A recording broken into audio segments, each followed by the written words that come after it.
Yeah, response video to Hythloday. Sunday morning. Yeah, I'm still awake. Just did the Saturday night thing. Anyway, so I'll do the what the fuck later. So anyway. So he's made whatever, a decent inquiry, polite enough and all that kind of, respectful enough. No more of this personal crap. Very good. So I will reward that with an in-kind attempt to be respectful. I did want to just comment on a couple of things you've said. I mean, you did make the statements that are, I find even this distinction, you want a distinction between pain and suffering and purpose, and you've now taken purpose off the table if the concession is going to be made that suffering is a value and that this is just a cost to benefit analysis, which I'll get to. So anyway, but just your previous remarks, you've made a distinction between the authority, the validity of a statement, and its soundness, as if I'm supposed to understand that distinction, and I don't. A sound theory or proposal or argument is going to be a valid one, hopefully, and certainly a valid statement is going to be a valid,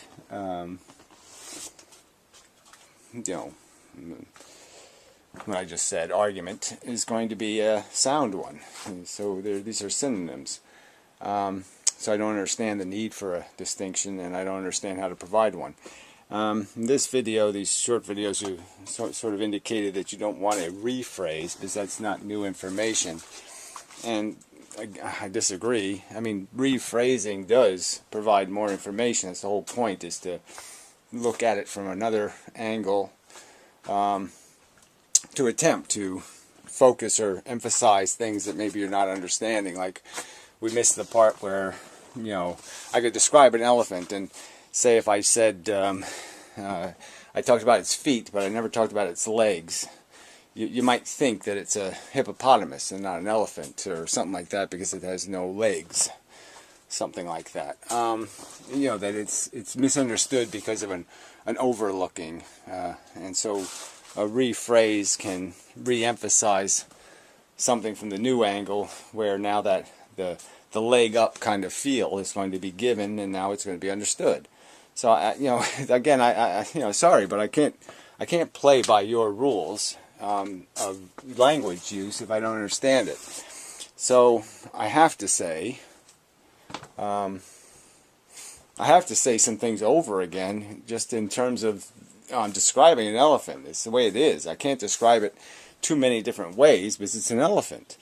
I can't make it look like something else. It's what I'm describing. So what I'm saying to you is that my understanding of morality, ethics, value, behavior, human conduct has to do with this fact that we're playing a game, and that the game has an economy, that it has a, strictly speaking, quite literally, a cost to benefit that can be analyzed. So there's a cost to benefit analysis to our performance as living things, and the economy is in the trading of this thing called comfort and discomfort. When you eliminate discomfort in a sentient being, it's a good, and also you can have this free comfort, which I don't know if that's really true, but let's say it is. That's a good, and that's a bad if the cost is the pain endured. So if I gain and somebody else pains, this equation might end up being a negative equation. Their pain might be greater than my gain, therefore this is an activity not to be done because the cost is too high. And the argument secondarily is that I have weighted the negative higher, and I have weighted the obligation not to be imposing the negative as fairly high. So you can't gain your pleasure of climbing something or achieving something at somebody's non-consensual participation in your play. So if they're paying the price for your pleasure, that's going to be an ethical violation. And certainly if the price being paid is too high, even if it's in yourself, it's a violation of logic, our sensibility, our rationality, and I'm saying it's a waste of suffering. And whether you want to do it or not is kind of irrelevant, like a heroin addict.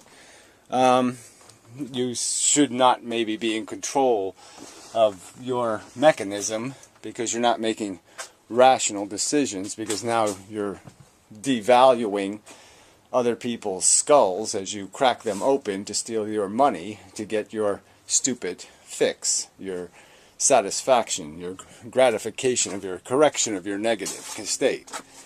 You've now made it so important. Here's my ride. Look, see? It's a girl in a car.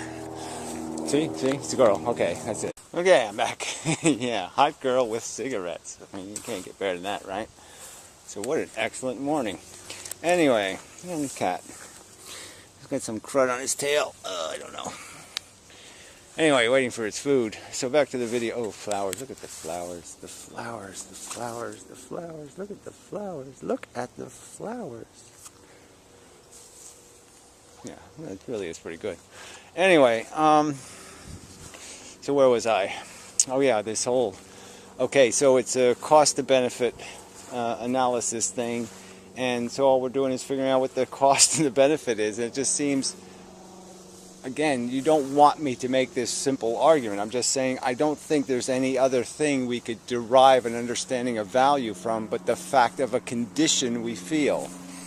It doesn't matter why you feel, it just matters that you feel. So obviously the subjective things about whether you like to eat sushi or you like to eat roast beef or you like, vegetarian salad, what makes you happy or comfortable isn't irrelevant to you. I just mean it's irrelevant in the value scheme. And the real game is just finding out how much did it cost.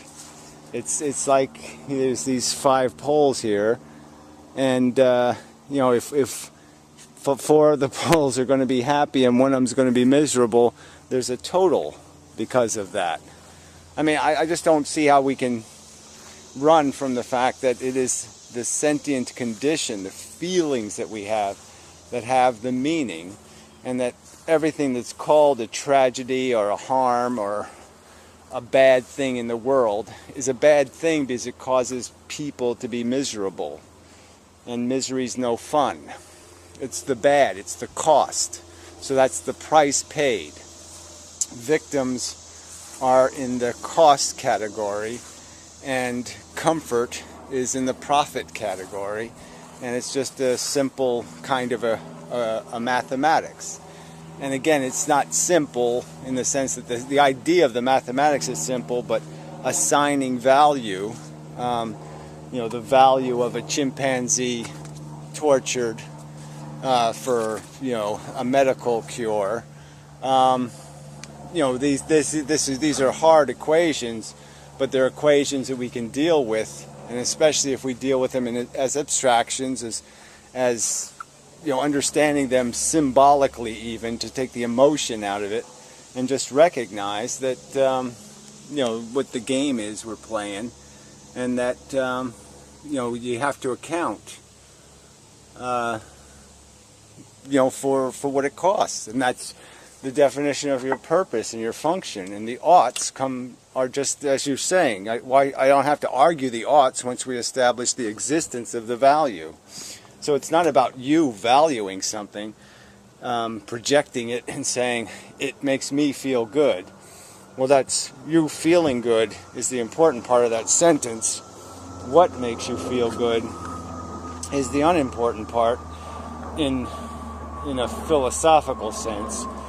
It's important in the sense that what we can understand is that there's high maintenance people and low maintenance people, and that how much you cost to run is important.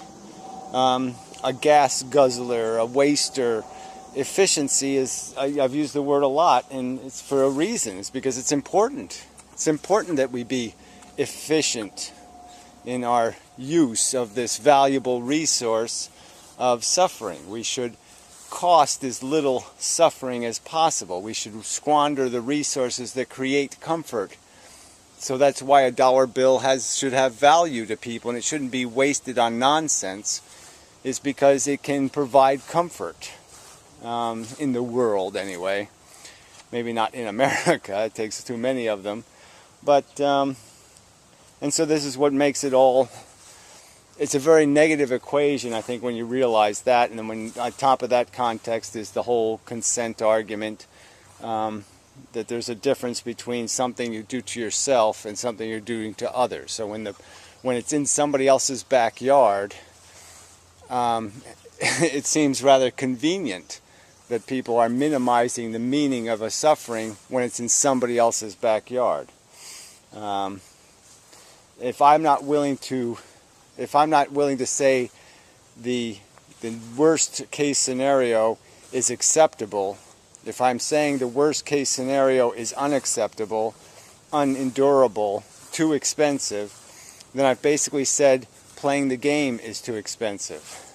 Because if I'm not willing to accept the worst case scenario as an acceptable price, then the price is too high.